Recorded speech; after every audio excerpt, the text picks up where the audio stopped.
living in a high cost of living area is all about making financial and lifestyle trade-offs. So let's quickly review what we know so far using New York City as our specific example. Number 1, cities tend to have higher poverty levels and lower median incomes than their surrounding suburbs where the wealth tends to be clustered. Number 2, life in cities, while expensive in some ways, often lends itself to going without things like cars or extra rooms that you need to fill with furniture, which can help serve as a bit of a release valve.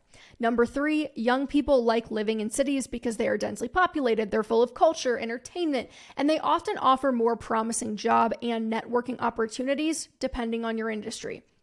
And number 4, to go from a $0 net worth to $1 million net worth within 20 years while living in NYC and spending what we've calculated to be the average amounts, a single person needs to earn at least $195K before taxes, and a married couple with children each need to earn between $137,500 and $170K each pre-tax. So what are the trade-offs? If you plan to live in an expensive city like New York for the long term, as in you would like to settle down there, have a family in Manhattan, there's almost no way around earning more money if you want to retire. Or obviously you could live far more frugally than what we calculated the average New Yorker spends. But if you're someone whose time in the pricey apple is capped at, say, 10 years, and then you think you'll get it out of your system and you'd be prepared to move somewhere where the cost of living and tax rates are lower, it may not matter as much.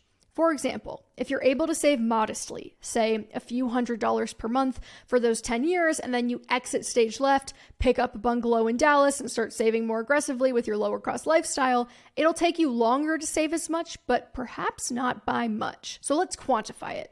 Nellie, New York, decides to live in Manhattan for the first 10 years of her career, and she can only save $200 a month, for example.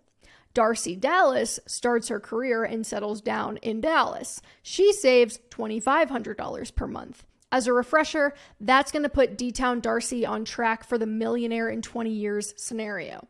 Now, after 10 years, both assuming a 7% average rate of return, New York Nellie has about $34,000 in investments. Darcy Dallas has about $419,000 in investments.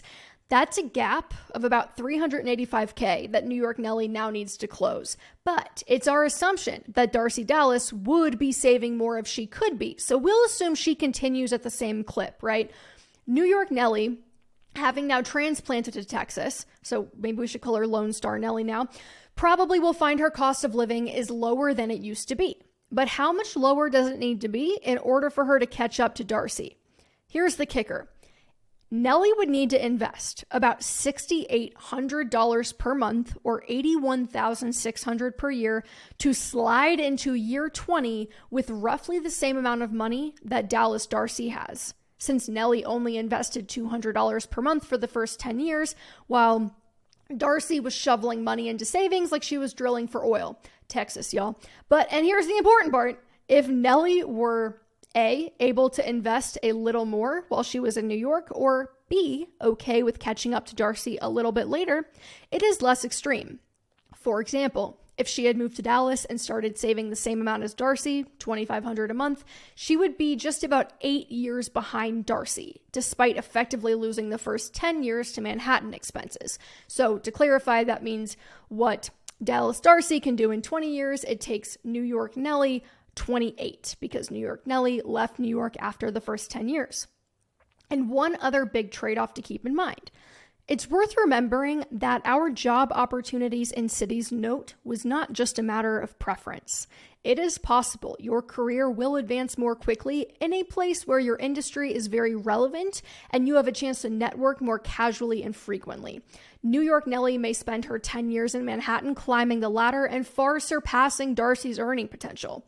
This is a risk, it's not a guarantee, but it is probably silly to ignore the career opportunities you may have from being where it happens, especially if you are a career-minded person and you're pursuing your bag with reckless abandon. While the increasing prevalence of remote work makes being physically present less necessary, If I had to place bets on who would be further in their career after 10 years, someone in the New York headquarters of a company or someone in the Dallas satellite office of the same company, all else equal, my guess would be the New York employee likely would have an easier time making moves. And while it's hard to quantify, that is worth something. In conclusion, life constantly presents us with choices and trade-offs. There are no right answers, though I do hope today's episode has given you some things to chew on with respect to the cost-benefit analysis worth running when you're deciding if you should live in a high cost of living area.